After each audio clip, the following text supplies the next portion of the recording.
Hello, welcome to my other show. My name is Susan Rushton, and this is the show on which I get to talk to people who are creative or who are visited by the muse, a muse. That's why I call it a muse. My subject. Actually, you aren't my subject. You're my guest. My guest today is George Broder, who plays second violin for the Auburn Symphony. And if you are remotely interested in good classical music, wonderful classical music, I beg you to do yourself a favor and investigate at auburnsymphony.com. Give them a call at 530-823-6683 or visit the State Theater building at 985 Lincoln Way. And while I'm thanking people and congratulating people, I need to thank Atwood Video Productions for hosting Auburn Community Television. Thank you very much, everyone. Today, as I said, my guest is George Broder. Thank you very much for joining me, George. I really appreciate this. And as a person who appreciates subtle humor, I value your subtle humor. I've noticed it in our getting ready today. And I know I will hear more of that subtle humor as we talk. How long have you played violin? Well, on and off since I was probably 8 years old. Why? I like it. I enjoy it. It speaks to me. It makes me relaxed. It puts me on a higher plane. A higher plane, what do you mean? Well, I can sort of forget earthly things when I'm playing and just I forget my aches and pains. I forget the hassles of the day. Wow, okay. But you're practicing, you're learning something. My impression, in my memory, learning something and practicing is rarely easy, and it has never taken me away. Yet yours does. It does. Just the simple act of practicing is also an escape as well, because you really have to focus so much on what you're doing. Okay. That you really do forget about other things when you're if you're practicing. And practicing efficiently. Reasonably. Yeah, if you're practicing efficiently. How does one practice efficiently? You concentrate. Okay. You shut the doors, you make sure that there are no distractions, and you concentrate on what you're doing, and it works very well. Okay. Back to when you were 8 years old. Why the violin? Why not the piano or the flute or whatever? I think it was foisted on me by my parents. Okay. I think my father bought a cheap violin from a customer of his and handed it to me and says, "Aha, you're going to play the violin." And you said, "Yes, sir," and that's right. Then you realized you were enjoying it. Yeah. Okay. How did you find the Auburn Symphony? Well, we moved to the Penn Valley area, Penn Valley, Grass Valley in 2010 for employment. And I had played in an orchestra in Palm Springs for about 10 years where we had lived. And I looked for an orchestra, and there was almost nothing in Penn Valley except a professional orchestra. And someone mentioned the Auburn Symphony, and so I called, had an audition, and started playing with them. Okay. So you've been playing since 2010, 2011? Yes. Okay. That season, I think. Yeah. What do you enjoy about playing with the symphony? Well, the Auburn Symphony is probably the very best community orchestra I've been in. I've been in quite a few, including the one at UCLA when I was in school. UCLA, you've been in a community orchestra at UCLA. Well, the UCLA Symphony. Okay. Yeah. And that was a long time ago. But that's a community symphony, right? Well, it's part of the school. Okay, and you said it's better, This one is far better. far better than, far better than UCLA's. Yes. Well, UCLA had a lot of students, so Even so, they were serious students. not all. At the time I was there, I basically took it to satisfy my music requirement. Okay, okay, but it's okay. I love the idea that the Auburn Symphony is better than. It's a very, very unusual orchestra. It's a very, very high caliber compared. I've played with the symphony in Palm Springs, then one in Redondo Beach, and several others I filled in with some other orchestras, and this is the best community orchestra I've been in. You hear that? You hear that? Best community orchestra he's ever been in. Wow. Okay, that's fabulous. There are a lot of other local orchestras that might be better, but those are usually professional. Like we have two in the Grass Valley area, but they both have outside paid musicians coming in. But this one is people who are mainly from the community. Yes, yeah. And it draws from, it's astonishing. It draws from musicians from Reno, from Vacaville, from Davis, from Marysville, from it's as well as Auburn. I'm just really thrilled that it's called the Auburn Orchestra. I'm impressed. So, where else do you play? I don't. Okay. I don't really have enough time to do other musical things. Okay. Are you here? You are here for work. Are you still working? I've semi-retired, so I'm Okay. working part-time now, but I was working full-time until last year. Okay. Okay. Was your job have? I feel like I'm hosting. Shoot, 20 questions. Was your job? Did your job have anything to do with music? No, not at all. Okay. No, not at all. I'm a cardiologist, All right. so it didn't have anything to do with And music. and so you have joined other physicians on the symphony. I know that Yes, there are Dr. several. Ashcroft is there. There are several. Yeah. What do you enjoy about performing?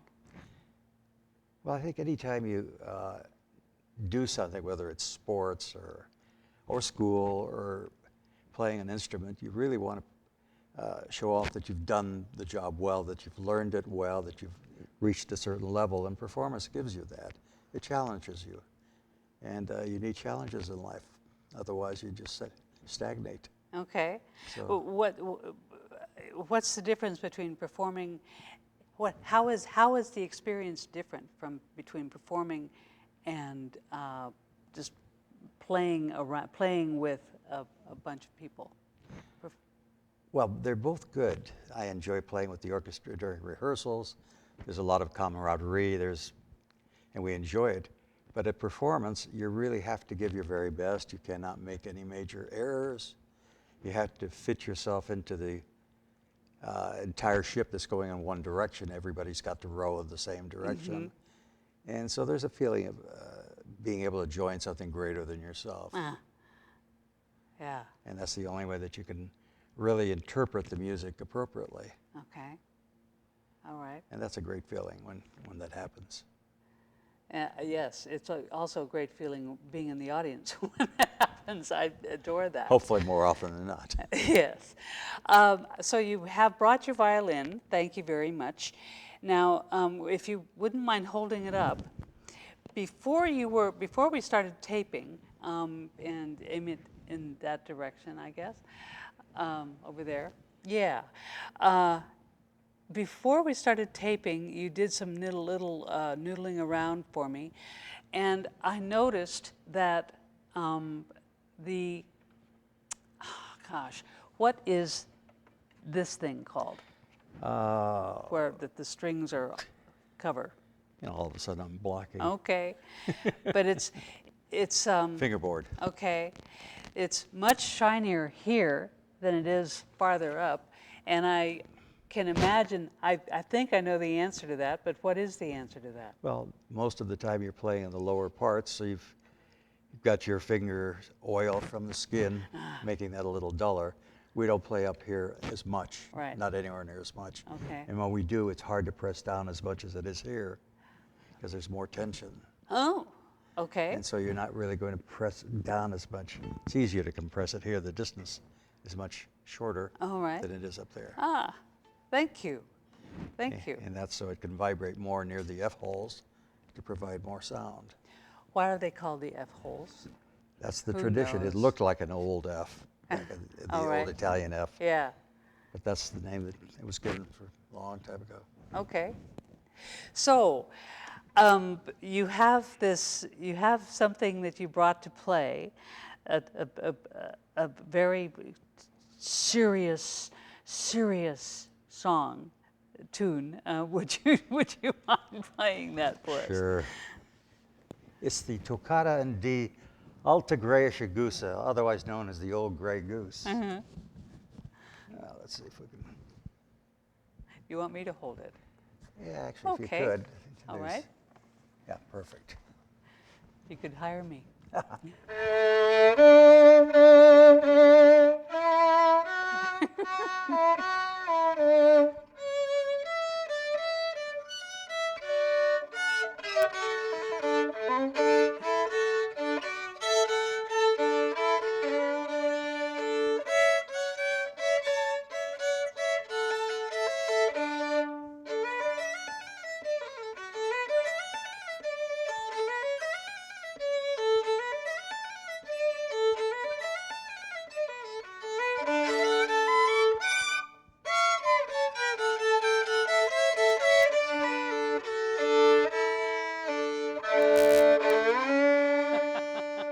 Okay. Not a serious piece. No, I know that. Why did you choose that tune to? Well, I didn't think you Noodle wanted around Bach on. partita, Okay. 40 minutes worth of playing. All right. So you are second violinist. What does that mean? Well, there are different melodic themes going through, and there's the first and the second violins, and they play off against each other. The first violins have more of the melody, the second violins have more of a counter tune most of the time, but they do alternate that as well. Okay. We frequently will take over the melody. So it just gives more balance, gives more lines of music going through. Like harmony and Yes, melody and exactly. counting. Okay. Okay. Is it more difficult, or is it which might be more difficult? Well, the first violin parts are probably a little more difficult technically, but it's not that much different. And in major orchestras, you find the talent is equally spread out of the two sections. Okay. In community orchestras, not quite that much. All right. A little more is emphasized into the first violin section, where more of the melodic line is carried. All right. So how long have you had that violin? This about 10 years now. 10 years. Yeah, this is an American maker. Okay. Where did you find it? Well, I bought it from a company in Chicago, in Michigan, Shar Music, which is really one of the top violin and other music companies in the world. Okay. And you went there? No. Oh, if my they know you goodness. fairly well, they will send out 2 or 3 violins. You speak to their experts over the phone, and they ask questions on what level of playing do you have, where have you played before, what kind of an instrument do you want, that sort of thing. And they will send out 3 or 4 violins and Wow. ship it out to you. You play them for a week or 2 weeks, and then ship them back. And pay for the one that you're not shipping back. That's right. Okay. Eventually, Wow. if you choose, you don't always have to choose their violin either. I've tried violins that I didn't care for and shipped them back, and there was nothing to be lost from that. What a wonderful community that is. That's But fabulous. there has to be trust. Yeah. Yeah.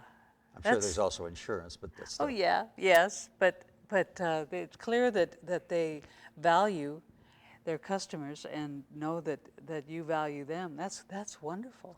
there are violin makers all over the world and in a lot of very strange, isolated places, and there is no way any single individual could visit all of them.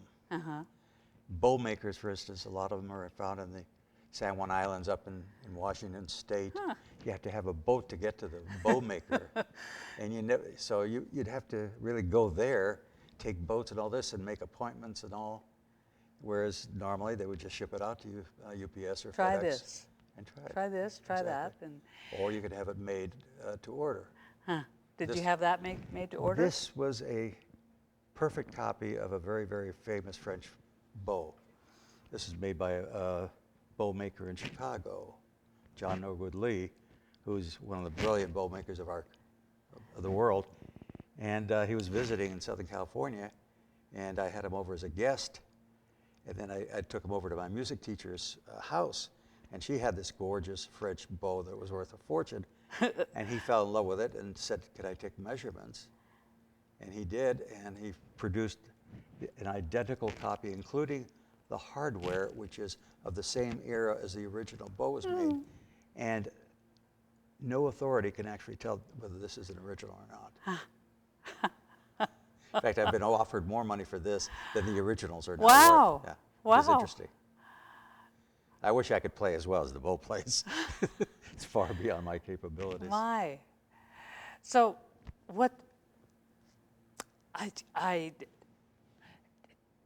so there's that bow, and there's the bow that you grew up with. Do you still have that bow? Yes, I do. Okay. Does it play differently? It's actually much better than I ever thought when I was growing up. Well, It was actually, sir, it may be because you were much better Sure. than you were when you were growing I up. thought it was a bad bow, and I found out later on it's not a bad bow. It's actually a very good bow. It was me. I probably did not have to spend the money for Oh this. well, but that's okay. Now you have it, Oh, yeah. and you can tell people that story. That's wonderful. Oh, so okay. So how long have you had that violin? You About you told 10 me years, that 10 roughly. years. How do you still have your other violins? Yes, I do. I haven't gotten rid of any of my violins. Why do you keep buying them? I don't want to get rid of them.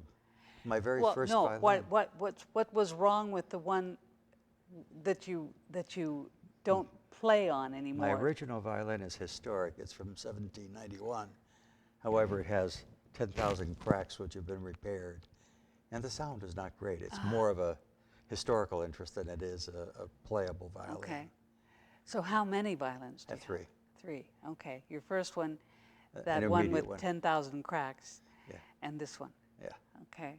How old was that other one that has 10,000 Oh, cracks? that's the one from 1791. It's an old German fiddle. Where'd you find it? That's the one that was sold to my father for $100 back in the 1950s. Well, tell me about your father. Why did he have a violin to give you? Well, I was one of his customers. He was a watchmaker. And one of his customers said, you have a little boy. You should start him in the violin. And my father said, okay, sounds Okay, good. why not? And that's the way it was done.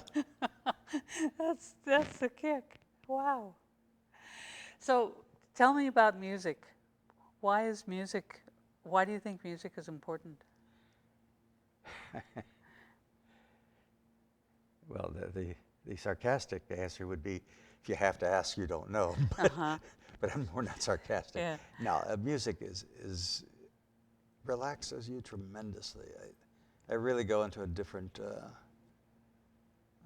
dimension completely. In fact, when I was very young, I would just shut the door, put on the hi-fi, which I had originally built back in the old days, and turn it up as loud as Heathkit? possible. Was it Heathkit? It was actually an ICO, Okay. which was like Heathkit. Yeah. They were competitors. Uh-huh. Dual 35-watt machine. Oh, well then. All right. Anyway, so now, of course, I can't even No. plug in a toaster, but in those days I used to do all that. Sure. Yeah, we all did. Anyway, so even then it just would relax me and gave me a high, basically. It released the endorphins very, very well. Okay, and you're conscious that it gave you a high. Absolutely. Okay. And tell me how that feels. Feels very relaxing, like you're really no longer a part of the world, like you're on a different plane completely. Okay. So, A little hard to put it into words, but I don't think I'll even try. Okay, all right. Do you have children? Yes, Do they play an instrument? they both play the guitar. All right. I tried to get them in the violin, but it didn't work too well. Okay. But they are involved with music. Yes, they are. One of them has his own band, and he's done that on and off. He plays bluegrass mainly. He's done that on and off since college and graduate school. Okay. Cool. Now, when we first came, when we came in and we started talking about your violin before we started taping, there was mention of fiddling. And can you fiddle, quote, and do you fiddle, quote? There's really not as much of a distinction as you think. All violinists, if they want to, they can fiddle to some extent. They have to learn a little bit of the music, the genre, because there are a lot of different kinds of songs. You know, Beethoven obviously never wrote any fiddling songs. But if you learn the songs and you learn a few of the little techniques, you can fiddle. Now, we choose not to because we prefer the old classical music. And the formal stuff. But I appreciate fiddling as well. Yeah? I just have not personally gotten into it. Okay.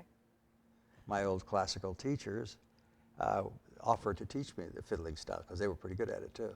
Even though they were Juilliard trained, they knew how to fiddle. Okay. Now we refer to these as violin. Oh, we refer to it as a fiddle. It's my fiddle. Yeah. It's interchangeable. I guess one could be pretentious and say, no, this is not a fiddle, this is a violin.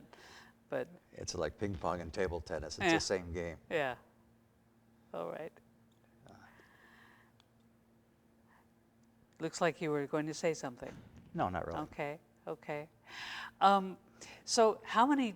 So you picked up the violin when you were 7, and has there been a time when you have not been playing the violin? Sure. Going through when I got to high school, finishing high school, I found cars and girls, so I didn't play for quite a while.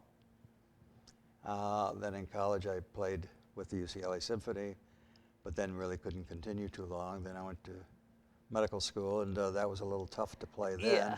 Yeah. Although, I'll tell you an incident during biochemistry class.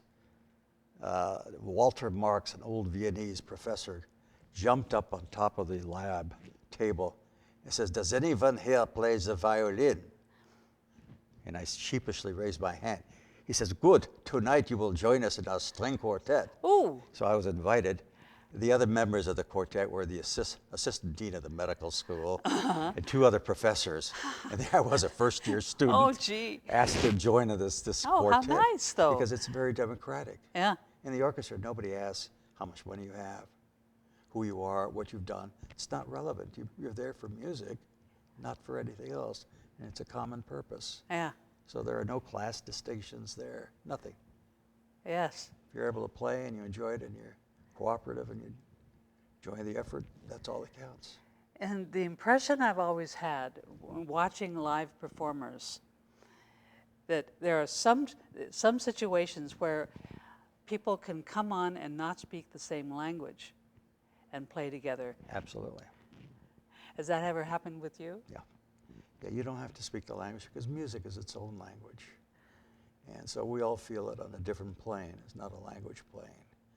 And if I went to Japan or anywhere where somebody wanted to do some chamber music, we could play together for 3 hours and not really understand one word the other person said. Wouldn't make any difference. Has that happened with you? I haven't taken my fiddle traveling. Okay. All right. So it hasn't happened, but it All can. right. It could. Okay. Very easily. So one of my questions that I sent you was, what are the idiosyncrasies of strings in general?